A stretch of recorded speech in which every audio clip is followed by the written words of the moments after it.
Alright guys, I haven't covered Azur Promilia news in quite some time now, so we could be talking about it as of today. So there's two interviews today, one somewhere on the Reddit post, but I'm talking about specifically about the second one because they got into more details about the content of the game and what's it going to be about, what the focus is, and the audience, and all that good stuff. So in this interview, I'm going to post it in the comments or the description for you guys to look at it.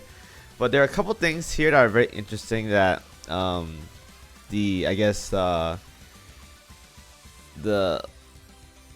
how we say executives want to talk about. So right here, there's a couple things. I remember one. Okay, here we go. For gamer, as players, the characters are what we look forward to the most in Manju's titles. After playing it myself this time, I feel like it lives up to expectations. The designs and actions are cute and enjoyable. However, compared to Azur Lane, isn't the character design less mature? I wonder if this is due to the change to the switch from 2D to 3D, or is it because it's still in the early stages and being toned down a bit? Lynn said, we indeed aim to showcase a different direction from Azur Lane. Unlike 2D, in the 3D, we can portray the charm of characters in various ways. While Azur Lane emphasized on sexiness, Azur Promilia focused on cuteness and expression that makes players excited.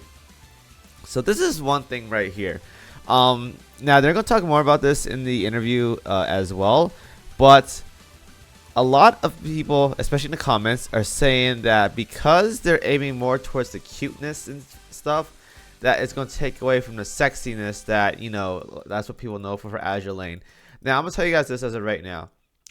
2D, you can express sexiness very, very easily because all you're really doing is like drawing like a splash art, and it's very, very easy. Like, you're not going to sit there, or you're not going to tell me I go to my Azur Lane dorm right now, right? And you're gonna tell me like this is sexy right here. Like this is sexy. Like these chibis here are sexy, right? No, they're not. They're sexy because of the splash art here. Like the art you guys see right here is what defines the sexiness. Now, when you go into that whole like 3D aspect of it, it's not gonna be the same. Like we look at Azur Promilia, like gameplay or whatever. Like we already know that that's not gonna be like super sexy. Like even to the point where, if we talk about, say, like other 3D games like Zone Zero or Honkai Star Rail, where you do have some sexiness as well too, that's to an extent. Like there's a borderline of that. Like there's not like outrageously oversized boobs or outrageously big asses or whatever. I guess Zone Zero is like borderline that, but it's not like excessively like going into that like Brown Dust 2 or Azur Lane territory. It's like it's pretty tame, but it's like it's at that limit where they can push for a 3D game. So I don't know what people expect. Like I don't know who's actually upset about this, but like if they want to switch to this new cutesy art style, I'm down for it. Like I welcome this change. Again, by all means, I love Azur Lane. I've been playing it since the day of release, but being able to just mix up and diversify your player base is very, very good as a company as a whole. Like I should be doing that right now as well too for my YouTube channel, like diversifying myself, and I want to try doing that because it just helps you grow more. And like as a content creator or as a company, you want to grow to expand your reach for other customers or other players, in this case, to try out your game and to get more associated with it. So having Azur Lane being pure sexy and then Azur Promilia being more like action based and cute, that's different genres right there, right? Like if judging by this right here, like I'll talk more about this in general, or later on, Azur Promilia is focused on gameplay and is focused on cuteness, whereas Azur Lane is focused on casualness as well as sexiness. So you see right there, that's like complete opposites of each other, which is very, very good when it comes to like diversifying player base, but it's not very good at retention of what you have for your old game. Now I say this is also an issue as well too, because some people think, oh we're playing Azur Lane here and Manju's making their like third game or whatever that involves Azur Promilia, surely that's gonna be sexy as well too. Oh wait, it's not sexy or whatever, then what am I playing for, right? Or why should I try out this game or whatever? To me, I feel like that's a really, really bad take, because look at this. you look at MiHoYo and you have all these Genshin players, right? Now, how many of these Genshin players also play like Honkai Star Rail when it first came out and stuck with it, right? And if you are one of those people that played Genshin and Honkai Star Rail, you're basically like an Azur Lane and Azur Promilia gamer. Now, adding on to this, if you start, let's say, Honkai Star Rail or Genshin and you play Zenless Zone Zero, same thing here. Those games are all different from each other, right? Now, art style, pretty much the same thing, but if you are going to play like multiple style of games from that same developer or same company, then I don't see the issue here, right? If people are capable of playing, say, like Genshin Impact and Honkai Star Rail, then playing Azur Lane and Azur Promilia is like no different right there, right? That's the thing. There's also somewhere in here, I'm not sure where it is, but it said something about like gameplay or like action combat-y somewhere in here. I gotta find it though, but here it is. A straightforward response, however, I do find innovative. I personally enjoy action. Okay, here we go. 3 character, 3 keyboard setup, totaling 6 units, skilling occurring with character switches. You'll frequently want to swap them out. You also need to use right click for parrying as a defense mechanism. The game demands quite a serious approach to action, more than I anticipated from the overall atmosphere. What was the intention behind the current balance? As a player myself, I want to create an enjoyable game. After all, combat needs to be engaging. So again, this is completely different from Azur Lane, whereas the gameplay is not that engaging. It's pretty much just auto battle. Now they're going to step it up. It actually requires some gameplay, some using parrying, dodging, using combat, dodging mechanics, stuff like that. Now, I did see somewhere that as mobile games and gacha games start progressing throughout like their lifespan over the years, they start to become more and more similar to like action RPGs and like MMOs. I say this because it's the truth. Games back then, they didn't require that much mechanics, but like as the 3D gacha game scene is growing, eventually you're gonna have to like start delving into like mechanics, boss mechanics, playing a specific way or whatever. This makes it a little difficult because someone said it in this thread somewhere, where playing mobile and being really like responsive to these like time actions is very difficult. Let's say you're doing a boss fight and the boss does like a big AoE. You gotta stand within a certain tile or whatever, a certain square or a certain area to not get hit, and then move quickly, parry that move as well too, doing all these mechanics while making sure you're doing like tap responsive on your phone.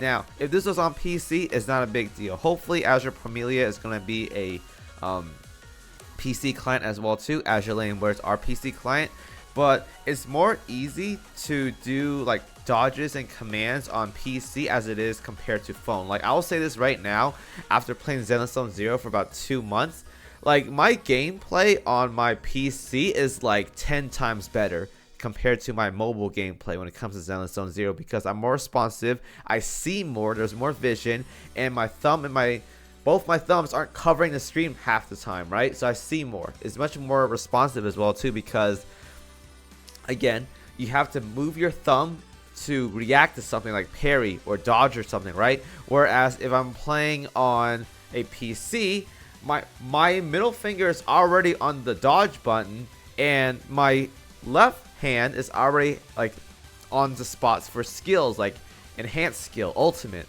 is already, my fingers are already on there. Whereas if I'm playing on mobile, my thumbs have to move to respond to those specific commands or mechanics that they want me to do. So it's a lot more difficult playing on a mobile device versus a PC client. And if Azur Promilia wants to go down this route of making things more difficult, more challenging or whatever, they have to consider like, yes, it is going to have a PC client, but like not everyone's going to play this game on a PC, obviously, right? It's a mobile game. So you have to balance out between having a good like a game balance of friendliness as well as like hardcore stuff. Like a good example I would say for like difficulty would be like Deadly Assault for like Zenless Zone Zero. Like, it's not that difficult, but like if you don't read or whatever, it's gonna get pretty difficult, right? The mechanics and Deadly Assault is pretty simple. You either triple parry, move around this thing right here, get rid of this mechanic. It's not that bad. It's pretty simple. But compared to most mobile games and gacha games these days, that's like Mythic Raid Plus or whatever, or like Raid tier MMOs or whatever mechanics. No, it's not. It's very, very simple. But that right there is like so much more advanced compared to like a lot of other games these days. That's like that 3D aspect is just crazy. Whatever, like Wuwa doesn't have those mechanics or whatever. Honkai Star Rail is just a turn-based game. Genshin, I'm not sure. I don't play Genshin in Impact Endgame.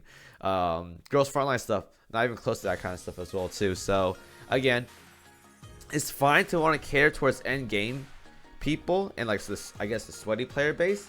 But again, you have to make sure you're getting a good balance between focusing on endgame players as well as focusing on the overall player base, because after all, the entire player base isn't made of just hardcore sweaty players. Like you have casual players as well too that just want to sit around, just mess around with their farm houses with their monsters or kibos, whatever you want to call them. They want to do that. They don't want to sit there and just, oh, how hard am I going to sweat for my end game content to get, I don't know, whatever gems they have for this game or whatever, right?